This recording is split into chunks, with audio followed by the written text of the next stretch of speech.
Рим об женском эгоизме, что это такое и вообще, есть ли вообще такое понятие, как эгоизм? И просто наш эфир этот, он родился после предыдущего, точнее, его идея родилась после предыдущего, когда мы говорили о женщине в дисциплинарном обществе и о том, как женщина должна заботиться о себе, ставить себя на первое место в своей жизни. И вот были некоторые отзывы, которые говорили нам, что, мол, это ода эгоизму. Поэтому мы решили больше поговорить еще более детально на эту тему. И вот, собственно, о личности, об эгоизме, о женщине, о всех этих вопросах. И начнет Катя, так как это была ее идея. И там дальше продолжим. Кать, пожалуйста, тебе слово. Да, здравствуйте, медоеды, медоедки, зрители. Мы действительно решили создать этот эфир после нашей беседы на канале Медоедов, который вышел где-то месяц назад под названием «Женский взгляд из постжелезного купола». Мы говорили о том, что часто дисциплинарное общество, как концепция, которая там описывает тип общества, в котором власть и контроль осуществляется через разные дисциплинарные механизмы, вот она основана на обмане и стремлении помешать вообще человеку сосредоточиться на себе, да, на каких-то своих интересах, то, что ему хочется. И в рамках дисциплинарного общества главная задача женщины – это загрузить себя просто по полной работой, детьми, мужем, какими-то там домашними делами, да, и это приводит к тому, что она полностью забывает о себе как о личности, полностью теряет какую-то свою женственность, восприятие себя как женщины, и женщина в итоге измотана, а окружающие там находятся под постоянным каким-то вот контролем и дрессировкой. Вот такой вот вечно ворчащая, недовольная женщина, да. Вот. И мы вот как раз говорили о том, что, вот как Таня сказала, что женщина, да и вообще любой человек на самом деле, он должен заботиться в первую очередь о себе, как раз во избежание вот таких вот подобных ситуаций. И после эфира действительно мнения разделились. Я считаю, что это очень хорошо, это хороший сигнал. Мы сделали свою работу, мы заставили задуматься. Вот, и некоторые действительно посчитали, что мы просто вот пропели оду эгоизму и больше ничего. Вот, возмутило, как это так, как это возможно, что женщина там должна заниматься, и мужчина должен заниматься чем-то, чем ему хочется. Как же общественный долг? Это же будет какой-то бардак, хаос, и вообще, и даже если это так, то вообще в теории это звучит, конечно, очень хорошо, но на самом деле, этот подход вообще не срабатывает, то есть он просто не работает. И вот как раз мы поговорим сегодня, почему кажется, что этот подход не срабатывает. Вот, с моей точки зрения, на это есть как раз определенная причина, о которой мы сегодня поговорим.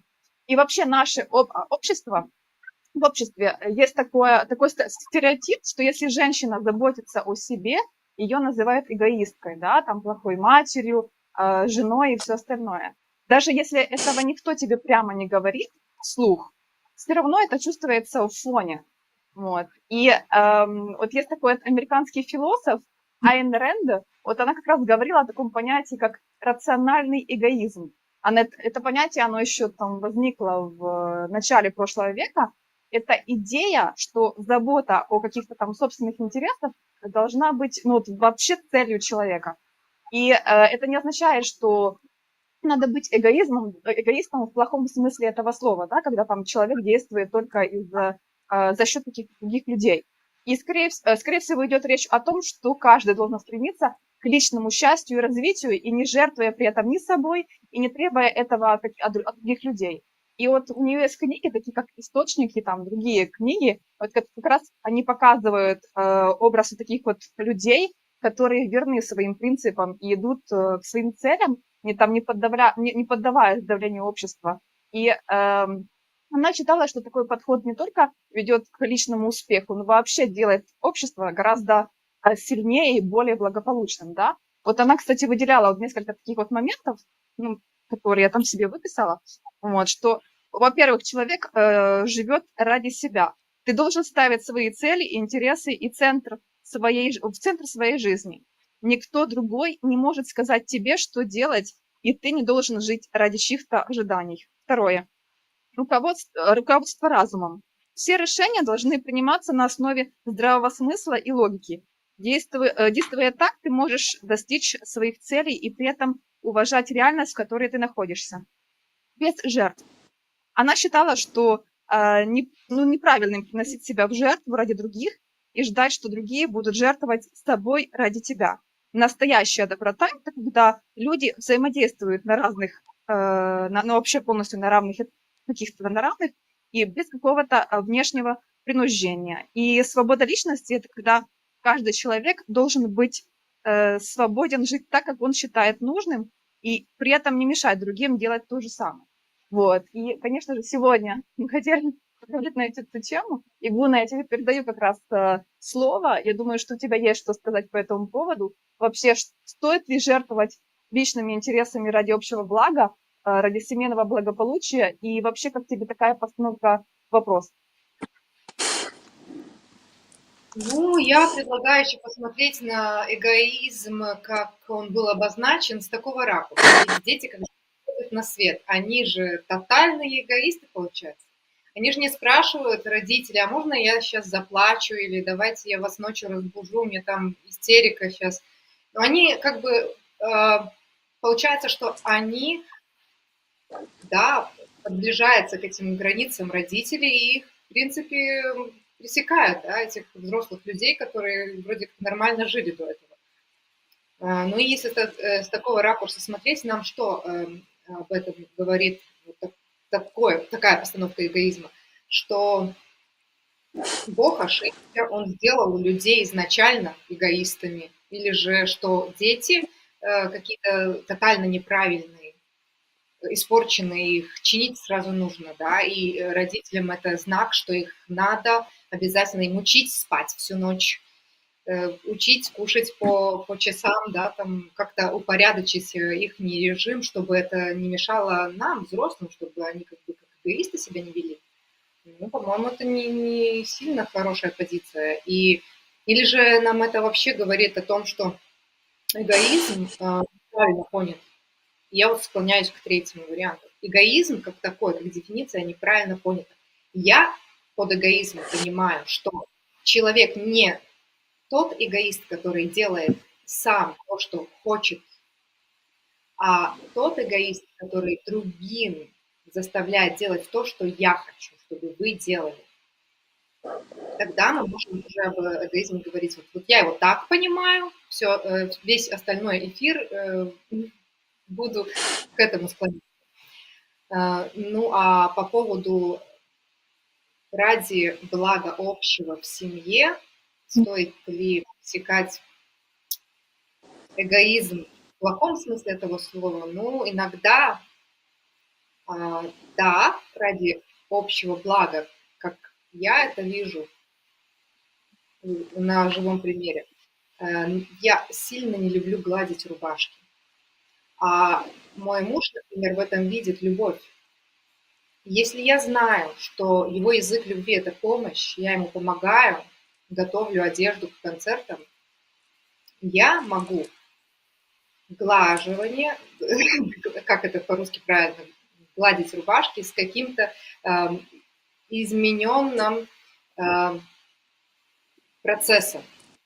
Я по этой теме даже семинары веду. У меня есть свои схемы, свои алгоритмы, по которым я изменяю нелюбимые дела на любимые или же на просто терпимые, так, чтобы не терять свои ресурсы. Ну, я просто иду по своим формулам. И да, ради общего блага, ради того, чтобы детям были любящие друг друга родители. А это очень важно.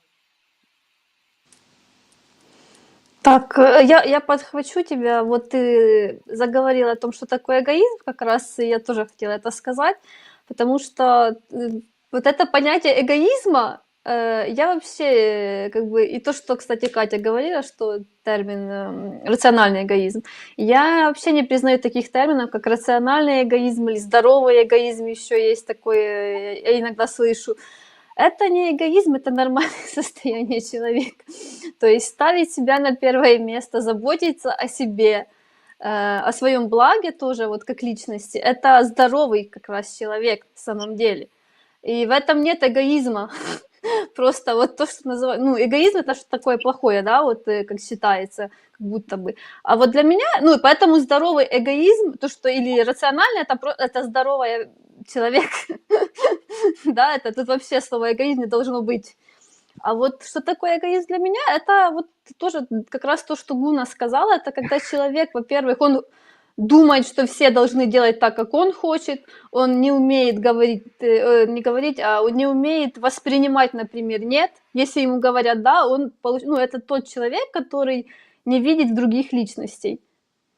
Вот тогда это эгоизм, когда ты думаешь, что все вокруг тебя должны на тебя работать, должны делать, что ты хочешь, да, и вот жить, как ты хочешь.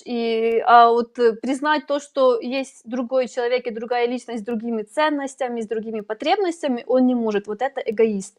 А когда ты любишь себя, да, заботишься о себе и ну, строишь свой вот маленький мир, да, вокруг себя так, как ты хочешь, то так и должно быть на самом деле. То есть, да, это, ну, Бог создал человека таким, он создал человека личностью. И вот если говорить о семье, да, то это тоже, это как союз личностей. Муж с женой — это две личности, которые, да, они должны уважать друг друга, если они, конечно, хотят прожить жизнь вместе, например, да. Их дети — это личности. И вот когда идет такие отношения, как личностей с личностями, то это вот тогда, да, там могут быть разные моменты, когда где-то там нужно что-то сделать, например, что может тебе не сильно нравится, но при этом если оно тебя тоже сильно как бы не подавляет, потому что есть такие вещи, которые прям делают тебе очень больно, да, очень неприятно, то такое тоже это уже ненормальное состояние получается. И вот поэтому я думаю, мы обозначим, да, вот термины, что такое для нас эгоизм. Уже, ну, и Катя с нами соглашается, я так понимаю, потому что она вот кивает головой. И я еще вспомнила, кстати, вот во время разговора, я когда-то курсы проходила у Натальи Копцовой, не знаю, знаете вы или нет, такой тренер, и она сказала просто одну фразу, которую я вот сейчас вспомнила прям, что человек рождается и умирает сам. То есть о чем это? О том, что ты единственный человек в твоей жизни, который всю жизнь живет с тобой. Потому что от родителей ты уходишь, да, вот рано или поздно, когда взрослеешь. Так что, допустим, с мужем ты можешь не прожить всю жизнь, да, как бы некоторые люди, несколько браков, у которых вообще нет, да. Дети тоже, они вырастают и уходят в свою жизнь. Родители рано или поздно умирают еще, да. Друзья могут уходить, а вот ты с собой всегда будешь от первого до последнего своего дня. Поэтому думать о себе, вот это нормально. Почему ты должен думать все время о других, если только ты с собой будешь жить всю жизнь? Вот можно с такой стороны посмотреть, и вот когда вот так ставить вопрос, тогда вообще вот понятие эгоизма, я думаю, ну, снимается. Потому что действительно, почему ты должен жить в угоду кому-то все время, если тебе Бог дал жизнь для того, чтобы ты жил ее для себя?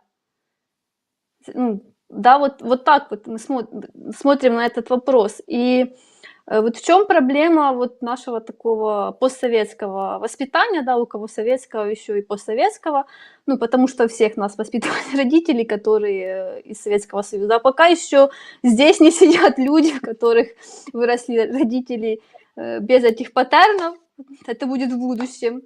Но сейчас пока они есть. И есть эти установки. Вот там была установка «Я последняя буква алфавита». И эта установка, она, ну, мне кажется, есть вообще, ну, почти у всех людей, потому что, ну, это как бы такая одна из основных установок была тогда, и она передается, вот.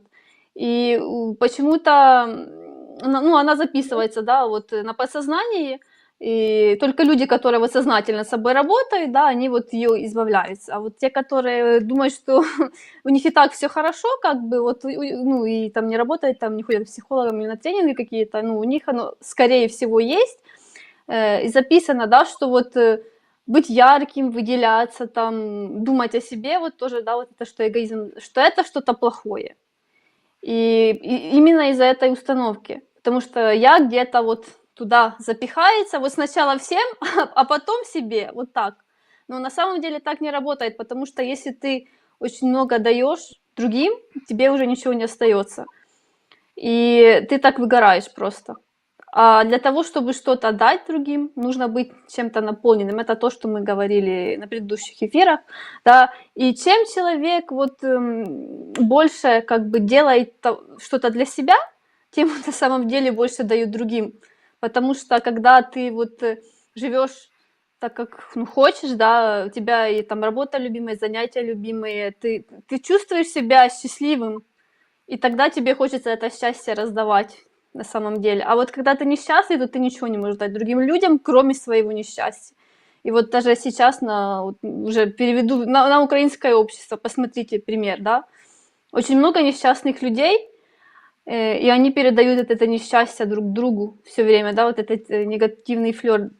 Конечно, у нас тяжелая ситуация, но тем не менее, если заниматься собой, если сосредоточиться на себе, потому что на глобальные как бы события мы не влияем, тогда и легче и переживать такие тяжелые события, и плюс еще других людей поджигать, как-то им передавать свое вот это позитивное состояние, чтобы и их поддерживать. Вот, поэтому заниматься собой — это вообще самое правильное решение, которое может принять человек ну, в любой ситуации. Что бы ни происходило вокруг, акцент на себя, на что-то тебе очень дорогое, то, что как бы позволяет тебе ощущать силу такую внутреннюю. Ну, это правильное решение, потому что когда ты сильный, ты и другим много дашь. Вот. Теперь пас Кате. Продолжай. Да, я тоже, да, действительно продолжу, потому что, а дефиницию слова эгоизм, понятие эгоизм мы, конечно, определили правильно. То есть действительно правильно сказали, что в обществе его, к сожалению, плохо воспринимают.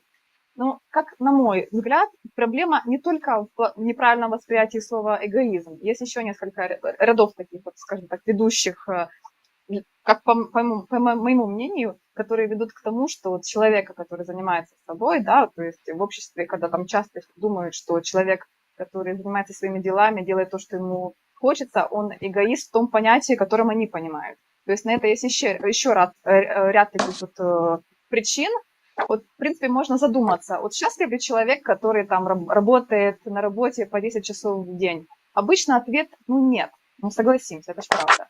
И вот когда он будет счастлив, да, вот когда вот он достигнет какой-то там внешней цели, например, он станет первым в каких-то там своих достижениях. То есть нас из детства, как Таня правильно говорила, учили, что нужно быть лучшим, да, вот нужно быть каким-то там чемпионом, дипломатом и так далее. И даже если тебе прямо такого не говорили, вот, ну такой вот виток, он витает в воздухе, да, то есть внешний фон, он есть, и это правда. А если не получается такого достичь, да, то есть значит, что человек неудачник. И там, или вообще он просто не стал настоящим человеком, где там еще что-то. И возникает вопрос, и где человек в таком случае ломается, да? Он там работал усердно, стремился к успеху, жил по правилам, там, не знаю, навязанных средой, обществом, какими-то значимыми взрослыми, да, вообще неважно кем угодно. И при этом главная проблема, на мой взгляд, это то, что он себя воспринимает как функцию, и при этом он даже этого не осознает. Он даже этого не понимает. И если не удается выполнить вот эту вот такую заданную функцию, что происходит? Ну, человек просто ломается, да? И вот что означает жить по-настоящему и иметь вот такой вот хороший контакт с самим собой, то, что мы говорили о радости, да, о хорошем восприятии и всего остального, откуда оно вообще берется. И вот то такое ощущение, когда ты там, твоя личность становится основой твоих всех решений и мировоззрения. Это когда ты берешь силу изнутри, да, что у тебя появляется какой-то там собственный путь, свое понимание, когда ты занимаешься с собой, узнаешь себя, изучаешь себя, познаешь себя и соответствуешь с этими соответственно, с этими поступаешь. И при этом, невзирая там на всякие навязанные ярлыки о том, что ты эгоист и делаешь то, что тебе важно и интересно. И вот эта установка, что это плохо, сделать то, что тебе важно, она возникает из уверенности в том, что у человека больше зла, чем добра, да? Вот если человека отпустить, что означает, в свою очередь, что он начнет заниматься тем, что ему интересно, тем, что ему важно. И это, в свою очередь, означает, что он станет эгоистом по тем понятиям, не только мы втроем понимаем это, да, это не что говорят людей, а то социальное понятие эгоизма, да, я говорю. И, соответственно, он обязательно будет делать что-то, что не идет на благо общества. Или просто какого-то там маленького окружения, в котором он находится. И это относится и к мужьям, и женам, и мамам, папам, абсолютно ко всем. И конечно же, в особенности это относится, конечно, все-таки к женскому полу, потому что мужчины еще могут как-то там заняться чем-то, чем ему хочется, хотя, опять же, это надо знать, откуда взялось это хочется, да? Но это уже отдельная тема для разговора, это немножко отвлечение. Вот. Но ситуации с женщинами обстоят куда хуже. Ведь как это, что женщина, она там не уделяет внимания мужу, да, ребенку, не постирала рубашку, как Луна сказала. И это же не мать, это же убожество, да? Вот. И действительно, вот такая вот настройка, что у человека больше зла, чем добра, вот она есть, и даже если, опять же, о ней прямо не говорит, но она вот есть в подсознании, заложена глубоко. И даже если, например, там человек об этом не говорит и говорит об обратном, что очень часто, кстати, и происходит. Это, на мой взгляд, вот то, что человек себя воспринимает как функцию, и вот это вот вторая причина еще, что все-таки у человека зла больше, чем добра, вот на подсознательном уровне, вот это вот две еще такие главные причины, почему так происходит, да, что человек, который занимается собой, обязательно эгоизм в том понятии, в котором понимается широко. Вот. Если у кого-то что-то добавить, думаю, может, пойдем по кругу. Я хочу добавить, так конкретно еще испугать людей, которые все-таки понимают под эгоизмом то, что я просто делаю то, что я хочу, и про других людей мало думаю. Это как? Это к чему ведет такой подход? Этот подход ведет, когда люди хотят истребить такого рода, как они думают, эгоизм других.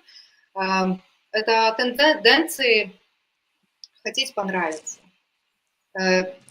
подстроиться под других, от страха одиночества, от страха, как мы уже тоже говорили на эфире, как это на русском, cancel, да, у нас был эфир по Отменить. культуре. Да, культура отмена. И вот этого, бояться этого. Или же, что в принципе невозможно понравиться всем. И в конце концов это ведет к разорванности личности. Когда реальной целью является истребление такого эгоизма, является уважение. Люди просто хотят, чтобы их услышали, чтобы их воспринимали серьезно, чтобы их чувства были важны. Вот этого они хотят. И достигается это по совсем другим путем, кстати. И путь этот качественная коммуникация, например. Учиться качественно коммуницировать, слышать других. Или же образование, например. Когда мы люди, которые по умолчанию интеллигентная и действительно считаются друг другом не потому, что они эгоисты, не эгоисты, а потому что они просто уважают других людей. Также и интерес к людям. Вот интерес убивается, кстати, в детстве родителями. Когда ребенок что-то хочет, и ему это не позволяет, потому что это опасно. Да? В тот же момент родители должны все-таки обустроить пространство, чтобы ребенку не было таких шансов повредить себя и максимально разрешить свои интересы раскрывать. Но самое странное, нам, родителям, которые еще молодые родители, важно понимать, что в ребенке такие качества, они проявляются тогда, когда мы со вниманием, с интересом относимся к ним же, когда мы слушаем их с интересом, глядя в глаза. Тогда вырастают дети, у которых будут такие качества, каких ожидает от нас истребители эгоистов, если можно так сказать. Ну и да, и это Это, конечно, больно осознавать, что с нами произошло, что мы только сейчас об этом в таком ключе заговорили. Да, я продолжу как раз то, что ты, Гуна, говоришь. Вот люди, которые обвиняют все время, ну, тех, кто проявляет свое я, обвиняют в эгоизме, в нарциссизме, там, да, вот любят писать такие там комментарии всякие или говорить прямо в лицо, да, если это знакомые, так это же те люди, которых у самих я задавленное, которые не могут проявить себя, то, что они хотят, да, не могут заниматься тем, что они хотят. Некоторые даже не могут быть в отношениях с тем, с кем они хотят, просто из-за того, что у них в детстве как раз вот задавили их я, родители, когда оно проявлялось, они вот там, да, это пресекали как-то, потому что это как, ну, допустим, в рамках школы или там и в рамках их вот окружения, да, как-то было, ну, казалось, что это что-то неправильное, да, вот такое, потому что там, ну, с разных причин, да, смотря что проявлялось. И вот ребенок, вот он захотел вот как-то проявиться, его там придушили, захотел проявиться в другом, его тоже придушили, вот так вот, пока он повзрослеет и уедет от родителей, у него уже настолько вот этот механизм, что нельзя себя проявлять, да, ну, настоящего себя, вот нельзя своих там, не знаю, к мечте даже стремиться, вот это записано уже идет, потому что это плохо, да, потому что там родители ругают, родители наказывают там, или просто даже не поддерживают, это тоже вот записывается. И с одной стороны, это вот такой механизм, когда не хочет человек, не может, точнее человек проявиться, потому что у него, да, записано это на подсознание, что это плохо, проявить свое «я». С другой стороны, отсутствие такой вот поддержки от родителей заставляет человека в будущем искать этих значимых взрослых и хотеть их вот любви, да, любви, там, симпатии, поддержки. Ну, и это могут быть разные люди, там, друзья, коллеги, могут быть даже младше намного, например, если это уже более взрослые люди, но они вот нет, они хотят от других добрать то, что не добрали от родителей, и поэтому они хотят нравиться, да, и поэтому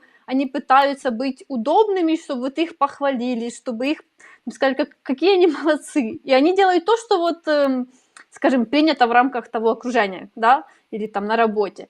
И вот так вот такие две основные причины, почему я не проявляется, да, это то, что с детства. И вот, ну, но проблема, конечно, более глобальная в том плане, что вот это дисциплинарное общество, о котором мы столько говорили, оно построено на отрицании личности, отрицании «я», да, проявления своего «я». Потому что оно как раз построено так, чтобы вот человек был функцией, то, о чем Катя сказала, чтобы ты был функцией для социума и делал то, что нужно социуму. Работа такая, которая подходит социуму, да, вот то, что как ребенок в детстве хочет там стать, не знаю, там космонавтом или еще там каким-то изобретателем, не знаю, голливудской актрисой там и да, такие вот желания там, которые кажутся там чем-то заоблачным, да, ты что, типа, вот пойдешь на там, не знаю, на юриста, хорошая работа, будешь уважаемым человеком и так далее, да, вот, что нужно быть полезным социуму, тоже такая установка идет, записывается, и человек так и живет. Да, он там, прошел школа, университет, женился, работа какая-то приличная, да, вроде не стыдно родителям рассказать о своем ребенке, у него вот то, а вот там, допустим, человек, а у меня там, не знаю, ребенок там изучает каких-то там жучков, условно, да, он говорит, что за бред, да, у меня там ребенок там 35 лет или 40, до сих пор нет 70, да, это вообще позор, как так, что-то не так с ним, да, а если это женщина, это вообще кошмар. Как такое может быть, если женщина там не стремится выйти замуж и родить детей, это ей пороблено, да, вот точно вот так оно и работает, реально. Такие вот установки до сих пор, невзирая на то, что вроде бы как такой прогресс пошел, вот феминистки там борются, да, но все равно есть и стереотипы, которые до сих пор, да, отношение к женщине до сих пор вот такое, что она должна обязательно выйти замуж, родить, и если женщина там какую-то такую профессию мужскую очень, которая считается мужской тоже, ну хотя в Украине немножко с этим лучше, из-за войны как раз, да, потому что у нас есть женщины военные, но все равно есть и предубеждение, да, и вот, ну, вот такое отношение вот к женщине, которая когда должна обязательно иметь детей. И, да, Ну, и отказ от этого, например, сознательный, или, может, у кого-то действительно там биологические какие-то свои вопросы такие, что не позволяют, то да, вот их будут либо жалеть, типа там, ой, какая бедная, там, так далее, да, либо там подумать, что вот что-то с ней не так, ее, вот, как я сказала, пороблено, да. Но на самом деле это может быть просто ее сознательный выбор. Она, ну, допустим, она действительно себя чувствует хорошо, знает, что ей вот этим нужно заниматься, и этого ей достаточно для вот действительно ощущения этой цельности, гармонии, да, вот, и все у нее хорошо, лучше, чем у тех, часто, это даже так я могу сказать, по тем женщинам, что я знаю, очень часто такие вот женщины, там, допустим, бизнес-леди, вот до сих пор такие реально успешные бизнес-леди тоже как-то вот воспринимаются так двояко, да, вот некоторые восхищаются открыто, там говорят, а некоторые вот просто завидуют и вот идут путем там тоже рассказывать, что она какая-то не такая, да, хотя у нее вообще живет лучше всех вместе взятых, которые ее обсуждают. И вот как раз нам вот нужно стремиться сделать, да, вот построить, точнее, наше общество новое, ну, это, в принципе, то, что мы пытаемся делать на канале Медоедов, хотя бы в рамках нашей аудитории, где личность будет во главе, да, где все про личность, и чтобы люди, они научились чувствовать себя, да, задавать себе вопросы, чего я хочу, мне это нравится или не нравится, какие у меня мысли там или чувства по поводу вот такой-то ситуации, да, вот, или, ну, или вообще по поводу чего угодно. Чем больше вот пытаться задавать себе вопросы, вот именно что я думаю, да, вот, ну, где будет больше я, где будет больше личность, чтобы научиться себя чувствовать и проявляться так, как действительно хочет твое вот это внутреннее я, потому что оно есть у всех, да, и это, ну, это то, кто мы есть на самом деле. И чтобы мы были все вот наши медоеды личностями и подсвечивали других личностей, да, вот показывали им какой-то свет и пример такой положительный пути к себе и к своему вот собственному мирку, да, вот, который сделает нас всех счастливыми, и в итоге мы сможем и общество изменить. Чем больше будет таких людей, которые проявляют свою личность, тем больше будет мы будем посвечивать других личностей, да, и вот это будет, ну, запустит такой процесс. Ну, вообще существование нашего канала, это уже показывает, что где-то в нашем коллективном бессознательном созрел такой запрос, да, но хочется, чтобы наше влияние увеличилось, да, и количество нашей аудитории, вот, проявленных личностей, чтобы становилось все больше и больше. ну, знаете, если кто-то тут вздрагивает и пугается в этот момент, я хочу успокоить.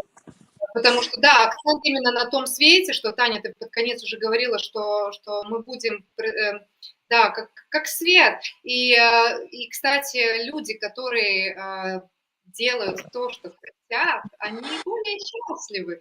И тут, во-первых, талант другим своим окружающим, ближнему кругу объяснить, что вот вам лично будет очень сильно хорошо, если я буду делать то, что я хочу. И обрисовать эту перспективу. И так со всеми. И также я предлагаю женщинам, которые там мучаются с эгоизмом в таком смысле этого слова, что давайте не будем ждать никаких чудес, не будем ждать, что мама придет, поможет, что муж приедет с работы, поможет, или что подруга придет и скажет, давай займись своим хобби, я твоих детей присмотрю. Нет, этого не случится. Если случится, конечно, повезло, но не надо на это акцентироваться. Я взрослый в своей жизни, я отвечаю за то, когда я что, каким своим хобби я займусь и как я найду на это время. И желаю вам уметь это находить. Ну и также важно очень тоже своим окружающим, ближнему кругу, объяснить, что и вы можете заниматься теми вещами, что вам нравится. Например, дети, пускай как мне бы это не хотелось, но я должна признать, что вот сейчас после эфира я поднимусь наверх, и там будет такой бардак. И это моя проблема. Они не в состоянии это все убрать, они маленькие. И они не эгоисты в таком смысле. Поэтому позволять другим, своим близким тоже быть собой, быть личностью, быть свободными в своих желаниях и выполнении этих желаний.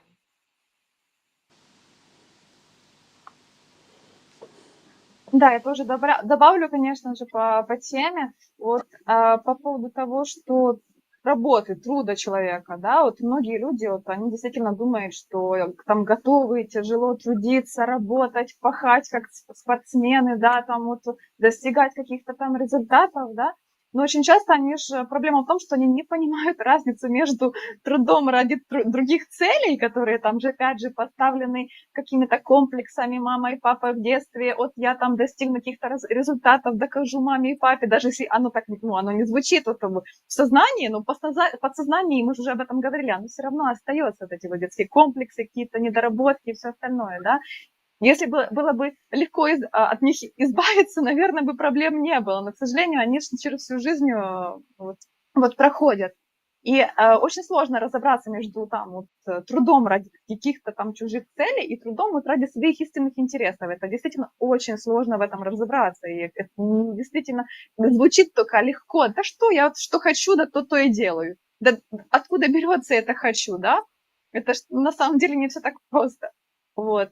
И проблема не в том, что человек там образно не занял какое-то там первое место, да, или там не добился каких-то там задуманных результатов, которые там он себе там надумал.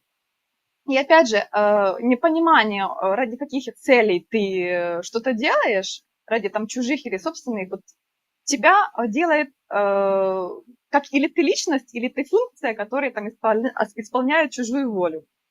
И на самом деле жизнь от этого, она крайне разная, это просто не передать словами, насколько она разная. И вообще, почему так происходит, да? Вот. Почему вот человек очень часто вот, даже делает выбор в сторону какой-то там, каких-то там социальных стремлений, каких-то там вот непонятных, задуманных в детстве, забитых родителями и обществом целей, да? Потому что он просто уверен, что он не сможет опереться на себя. И он поэтому ищет какие-то внешние роли, внешние ориентиры, чтобы просто вот почувствовать ту силу, которой он в себе не чувствует. И ради этого, очень часто он даже готов там пожертвовать очень многим или практически всем, да, вот, чтобы все равно стоять на своей позиции, на вот этой вот роли, которую он исполняет. И настоящая победа, на самом деле, это когда внутренняя жизнь человека больше не зависит вообще от каких-то там внешних обстоятельств. Это вот действительно победа. И когда вот там внешний мир вот перестает диктовать тебе там твои мысли, твои чувства, да, какие-то там твои поступки. И все вот, это на самом деле начинается, вот, когда действительно вот эта вот внешняя реальность, она уже не контролирует твою внутреннюю. И на самом деле, опять же, оно, кажется, так просто звучит, но это и так понятно, да? То есть это в какой-то степени, предельная банальщина. Вот. Но парадокс в том, что вот это то, что, по-моему, Таня сказала, если не ошибаюсь, что очень часто внутри человека возникает якобы такой протест против внешних установок, да, как часто происходит у подростков. Но на самом деле возникают какие-то такие вот контрзависимые отношения. То есть люди, которые зависят от внешних факторов, часто бунтуют против них, орут там на всю, что вот, да ну о чем вы вообще говорите, да мы свободны, я хочу, делаю все, что я хочу, что вы рассказываете про дисциплинарное общество, ерунда эти все вообще разговоры здесь, да? На самом деле это как раз показатель того, что ничего подобного. Это такая контрзависимые отношения, они есть. И на самом деле Бердяев называл это рабьим бунтом, такой известный термин, да? Вот.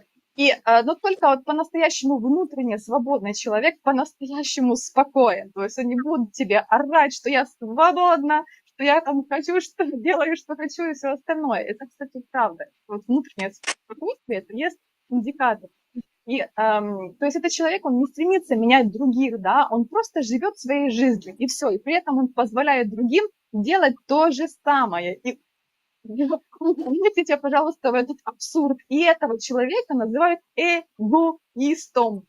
То есть, ну, как бы, ну, как бы, даже вот просто вдуматься даже в то, что мы произнесли сегодня, рассказали, и этого человека в социуме называют эгоистом. Это человек, который там не стремится менять других, да, там он проживает свою жизнь и при этом позволяет делать это другим, да, вот.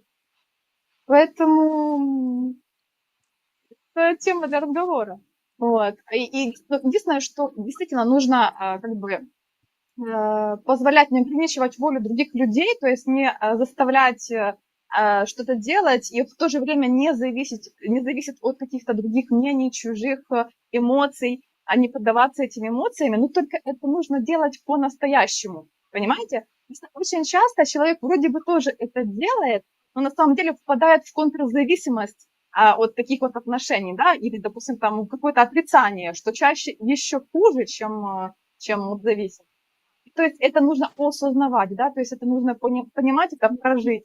И это не так просто, но об этом мы и повторяем такие вроде бы банальные темы, да, вот вроде бы казалось бы, понятные и так, но далеко не понятные. Мы пытаемся их взломать и раскрыть. Вот. У нас тут комментарий. Да, хорошо, давай. Да, читай комментарий. Вот комментарий хороший. Where is my cat? Наш медоед. У эгоизма есть производные. Обида и крайняя его форма — ресентимент. Ну так это же ресентимент. Что такое ресентимент? Это про жертву. Человек в состоянии жертвы находится, и у него возникает этот ресентимент. А почему он в состоянии жертвы? Потому что он не проявляет свою личность, свое «я». И да, у него много подавленных желаний, много, вообще всего подавленного, да, там он свою мечту не исполнил, может быть в плохих отношениях и так далее. Поэтому человек вот в ресентименте живет. Для того, чтобы выйти из ресентимента, как раз нужно стремиться, да, к познанию себя, вот, да, познай себя, как известный, да, и ощущению себя, и своей личности. И чем больше тебе будет личностей, тем меньше в тебе будет ресентимента. И это как раз то, что в Украине нужно сделать. Ну, существует также и коллективная личность. Почему у нас много ресентимента? Потому что у нас вообще с идентичностью все очень плохо, как бы, да. Но это другая тема. Просто я вспомнила, когда говорит о сентименте, я сразу вспоминаю Дацюка и украинский народ, поэтому извините, да, тут тоже уже так свои ассоциации. Да, Гуна, что ты хотела сказать? Давай потом Да, я добавлю хотела уже. добавить, что Катя, так оно и есть. Люди пугаются стать изгоями, будучи такого рода эгоистами. И значит, они зависят от общества, от общественного мнения. И я предлагаю задаться вопросом, почему я завишу от общества, от мнения других. И есть же люди, которые не зависят. А что с этими людьми не так? Вот что с ними по-другому? И если это возможно, почему я не там? И, ну, для начала найдите 3, там, 4, 5 личностей, разберите, как им это удалось. Может быть, мне тоже это подходит. Может, я тоже могу жить жизнью, не зависеть от других, от общества и от вот общепринятых таких терминов эгоизма. Ну и, кстати, я, размышляя над этим эфиром, нашла в нашей семье странность. У нас нет термина эгоист вообще. И еще у нас нету термина эмпатия дома. У нас нету надобности на такие термины, потому что, как я уже говорила и повторюсь, потому что, может, кто-то тут пугается, что мы тут пропагандируем какую-то сверхэгоистическую общину. Но мы же клоним к чему? К тому, что люди, если они качественно умеют коммуницировать, если родители к детям относятся с вниманием, с уважением и их выслушивают, тогда эти дети вырастают такими людьми, которые будут хотеть узнавать других личностей, которым будут интересны другие люди. А когда у нас есть интерес к человеку, мы же не будем ногами по нему проходиться. Да? Мы не будем в том смысле эгоистами ни к кому, если мы их любим и и с интересом относимся. Это все по-другому происходит. Это не так, что мы нашли один термин, и давай его истреблять. Или нашли другой термин, эмпатия, давай его развивать. Ну, не так.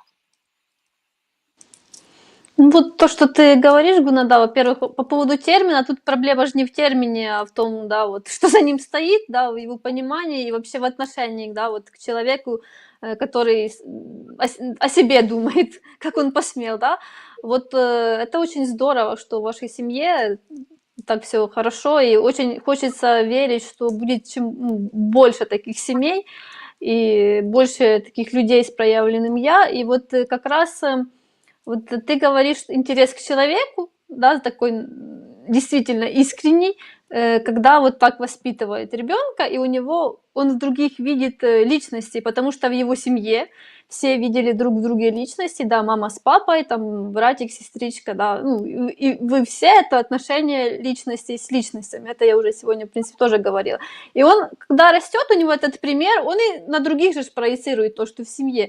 Он и к другим относится как к личностям, у него есть интерес, у него есть уважение, он воспринимает другое мнение, да, нормально, может поговорить спокойно на любую тему, даже если там кардинально противоположные мысли. Это когда такое воспитание. А вот вульгарное проявление, не вульгарное, даже, скажем так, когда человек вот с подавленным «я», которые задавили, у него противоположность получается.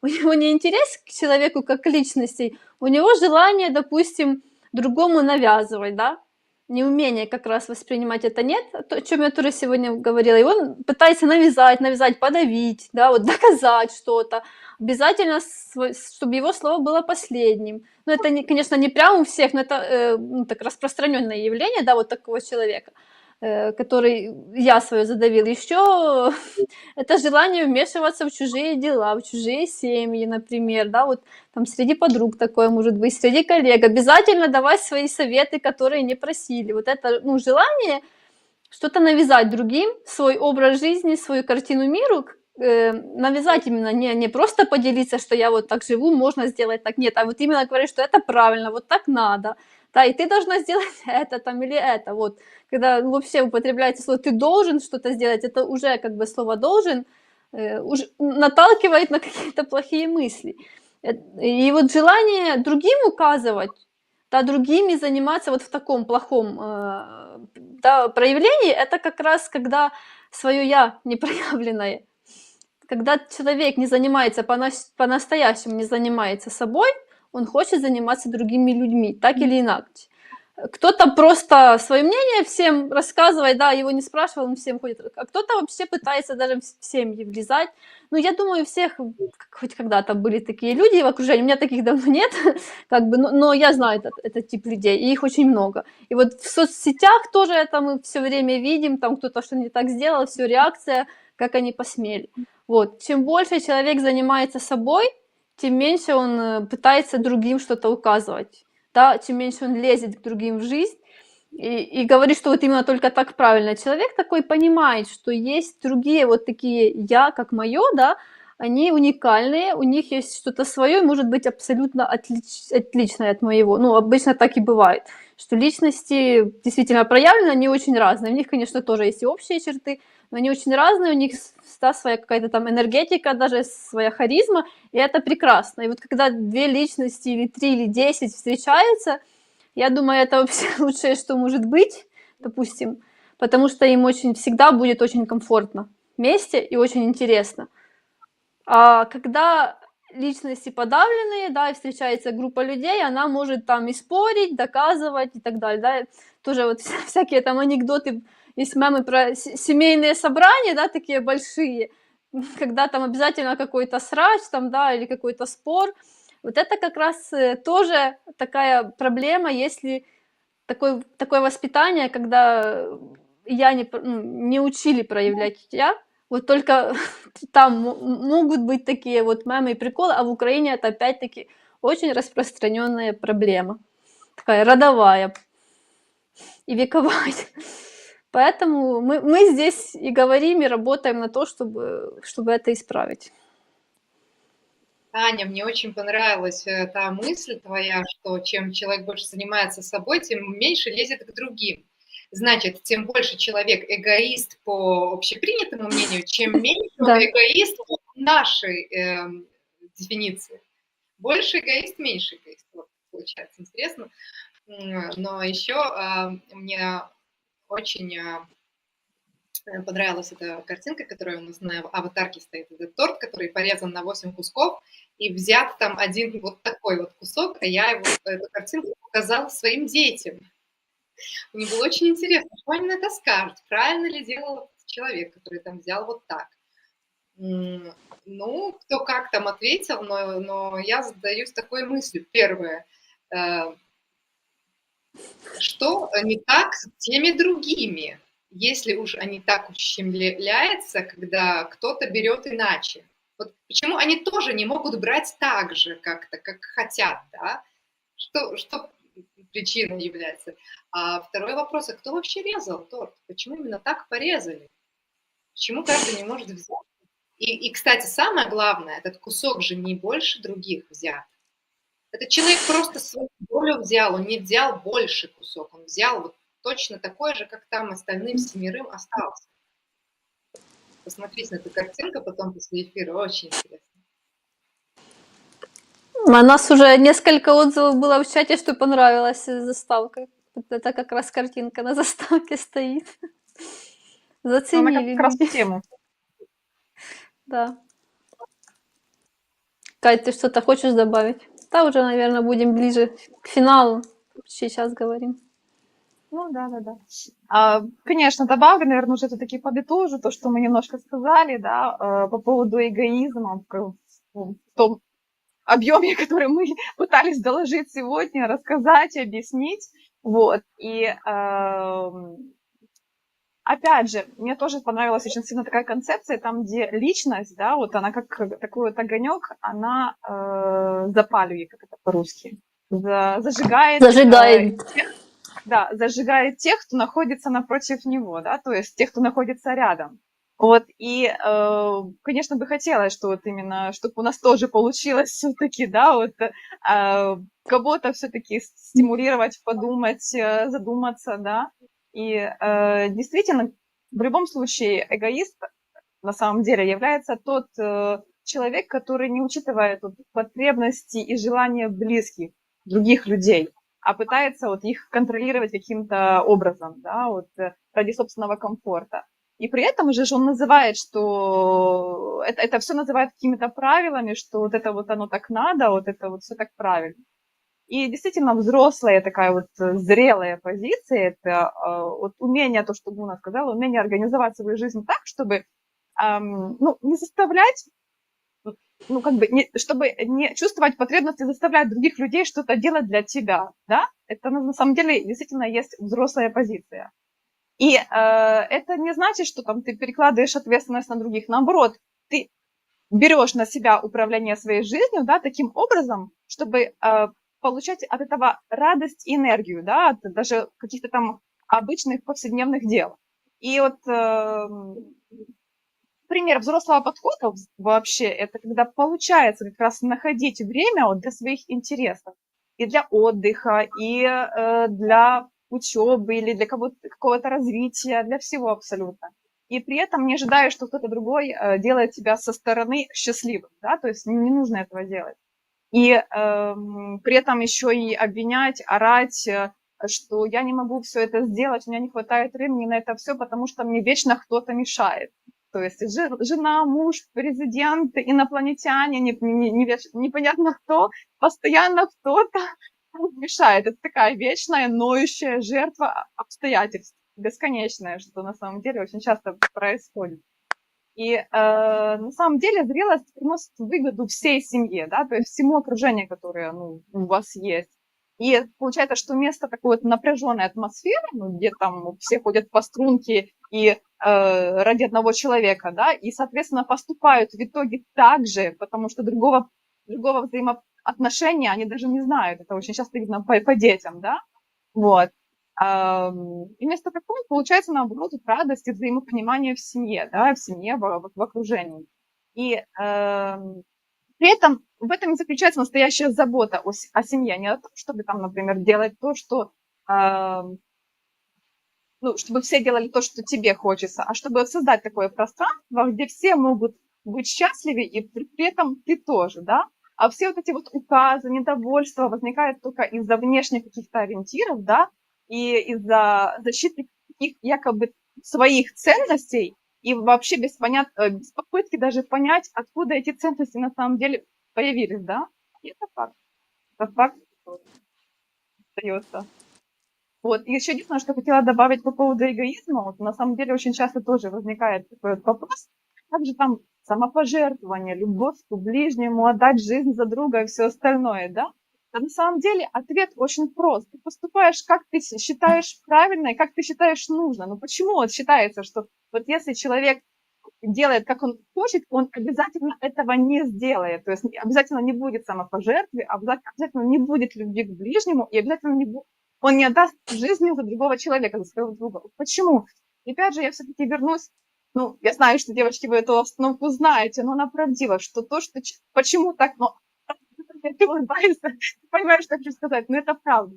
Потому что в подсознательном уровне мы не можем себя отпустить, не можем себя эгоизм, то понятие, которое оно есть, возникает из-за того, что мы думаем, что все равно человек где-то он какой-то немножко, ну, как бы не очень хороший, да. Вот. И поэтому мы считаем, что если он будет делать, как он хочет, он обязательно, ну, эгоист в том плане социальном, что вот будет делать все для себя и ничего для другого.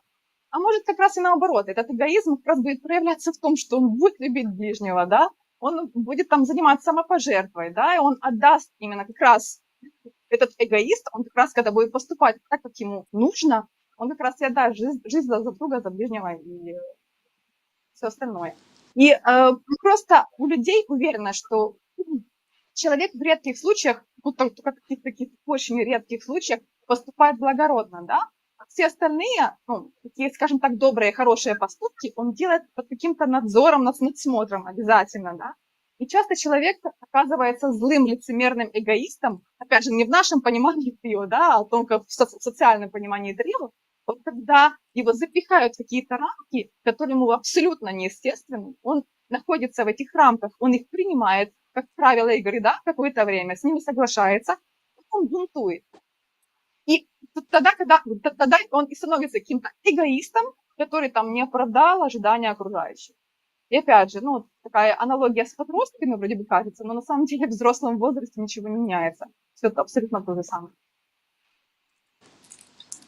Катя, вот то оно и есть, о чем я говорила. Если я буду делать то, что я хочу, то, что я люблю, что мне интересно, тогда я еще с большей любовью буду самопожертвоваться для своей семьи, для людей.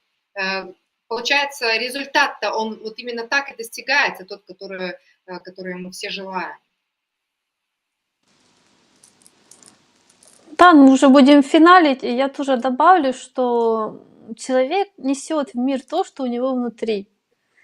А внутри у него то, как он обращается с собой. Если он все время подавляет там свои мечты, да, свои вот хобби не хочет заниматься там и так далее. Если он думает, что люди там скажут, и как быть функцией для государства, для общества, например, то у него все равно внутри будет дисгармония, он будет несчастен, у него будет мало энергии, там он будет недоволен всем подряд, да, и будет нести это в мир. И даже вот если помогать другим, он будет тоже как бы, потому что вот то, что Катя сказала, ну, потому что вот типа нужно делать вид, что я такой классный, да, что я вот такой вот там филантроп или еще кто-то. А если человек, да, он занимается собой, он занимается любимым делом, у него хороший контакт, да, вот со своим я, и он чувствует себя счастливым, он несет в мир вот это ощущение легкости, счастья, любви, света. Всегда так, нет других моделей как бы поведения, человек несет в мир всегда то, что у него внутри.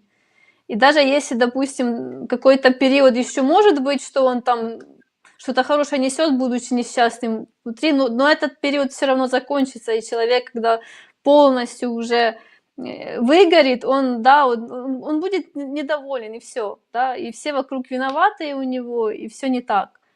Поэтому чем больше цельности, гармонии и вот любви к себе в хорошем понимании, а не в вульгарном, тем больше любви человек дает другим. Потому что это его естественное состояние. Просто он даже не делает это там специально, типа я должен там сегодня там пойти и, не знаю, там помочь 10 людям. Нет, он делает, это у него на органике идет просто. Он передает вот этот вот Wi-Fi положительный, светлый, и заряжает им других, да. Поэтому я желаю всем нашим зрителям больше заниматься собой, смотреть в себя, учиться определять свои ценности, свои желания, свои потребности, да, именно ваши. Относиться к себе как к личности, а не как к функции. Видеть в себе личность, видеть в других личность и к ним тоже относиться как к личностям, заряжать, поджигать их. И да, быть счастливыми и строить счастливое общество, недисциплинарное, да, общество свободных людей с проявленным «я». Это, да, такой идеал, который, ну, как идеал, я верю в то, что его можно построить, хотя это процесс, конечно, не быстрый, но возможный. И очень хочется, чтобы наши медоеды тоже принимали в этом участие, да, не только на канале там у нас, а вообще в своей жизни, да, чтобы вы все были проявленными личностями на вот уровне своих жизней, где вы находитесь, да, на уровне своего окружения и своих семей, как минимум. А может, кто-то у нас тут и на уровне государства нашего украинского. Кто его знает. У нас, я думаю, такие тоже есть. Поэтому, пожалуйста, пишите комментарии свои, что вы думаете о нашем разговоре. Да, очень интересно, как бы, ваши мысли, с чем не согласны или, наоборот, согласны, дополняйте. Мы все читаем, и нам очень важно получать фидбэк. Также попрошу тех, у кого есть возможность, задонатить нашим военным, там у нас сбор под этим видео. Если у вас также есть возможность, подписывайтесь на спонсорство. Если нет, то просто пишите комментарии, лайкайте, шерьте его среди своих друзей. Но на этот, скажу честно, мне лично на этот наш эфир очень хочется, чтобы было много комментариев. Я надеюсь, они будут. Поэтому не стесняйтесь, даже отрицательные будем вообще с еще большим вниманием читать. Еще лучше, да. Может, еще лучше, еще еще один эфир, может, захотим сделать. Поэтому всем желаю тихой ночи, да, кто в Украине. Кто не из Украины, просто приятных сновидений. Спасибо, что с нами были. Спасибо, Катя, Гуня, за такую интересную беседу, за то, что вообще мы такие темы поднимаем. Это очень здорово. Всем пока и несите мед.